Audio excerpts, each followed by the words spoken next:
నమస్తే, welcome to 99 TV. నేను ప్రియాంక. బంగారం ధరలు మళ్లీ భారీగా పెరుగుతున్న వేళ రిచ్ డాడ్ పూర్ డాడ్ రచయిత, ప్రముఖ ఆర్థిక వ్యాఖ్యాత రాబర్ట్ కియోసాకి చేసిన వ్యాఖ్యలు ఇప్పుడు చర్చనీయాంశంగా మారాయి. అంతర్జాతీయ మార్కెట్లో స్పాట్ గోల్డ్ ఔన్స్ కు $4,400 స్థాయిని దాటడంతో బంగారం ఎందుకు ఇంత వేగంగా పెరుగుతోంది, దీని వెనుక అసలు కారణాలు ఏంటి అనే అంశాలపై కియోసాకి తన అభిప్రాయాన్ని వెల్లడించారు. ఆగస్టులోనే బంగారం ధర దాదాపు 9% పెరిగిందని, ఆగస్టు 19న స్పాట్ గోల్డ్ $4,487.91 చేరిందని నివేదికలు చెబుతున్నాయి. కియోసాకి అభిప్రాయం ప్రకారం ప్రపంచంలో పెరుగుతున్న ఆర్థిక, భౌగోళిక, రాజకీయ అనిశ్చితి బంగారానికి ప్రధాన బలంగా మారుతోంది.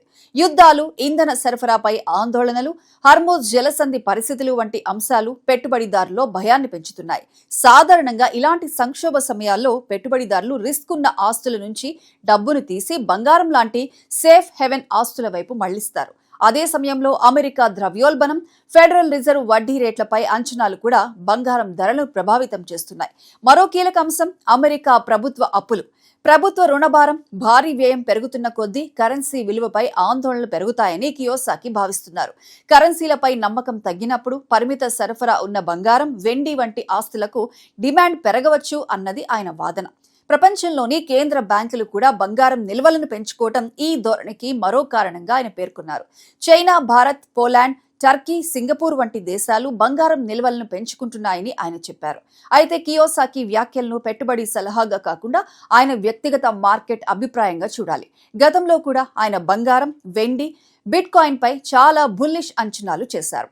ఉదాహరణకు 2026లో బంగారం $27,000 వరకు వెళ్లవచ్చని ఆయన గతంలో పేర్కొన్న సందర్భం ఉంది. అలాగే మరో సందర్భంలో బంగారం $1,00,000 చేరవచ్చన్న అంచనాను ఆయన ప్రస్తావించారు.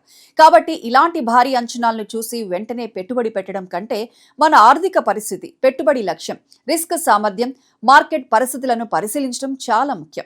కియోసాకి మాత్రం బంగారాన్ని కేవలం పెట్టుబడిగా చూడడం లేదని, అది విలువను నిలబెట్టుకునే నిజమైన డబ్బుగా భావిస్తున్నానని చెబుతున్నారు. మొత్తంగా చూస్తే ప్రస్తుతం బంగారం ధరల పెరుగుదల వెనుక యుద్ధాలు, ఆర్థిక అనిశ్చితి, ద్రవ్యోల్బణం, వడ్డీ రేట్ల అంచనాలు, ప్రభుత్వ అప్పులు, కేంద్ర బ్యాంకుల కొనుగోళ్లు వంటి అనేక అంశాలు కలిసి పనిచేస్తున్నాయి. అందుకే బంగారం మరింత పెరుగుతుందా లేదా అనేది ఒక్క కియోసాకి అంచనాతో నిర్ణయించలేం. కానీ ప్రపంచ ఆర్థిక వ్యవస్థలో పెరుగుతున్న అనిశ్చితి కారణంగా బంగారంపై పెట్టుబడిదారుల ఆసక్తి మాత్రం ప్రస్తుతం గణనీయంగా పెరిగిందనేది స్పష్టంగా కనిపిస్తోంది.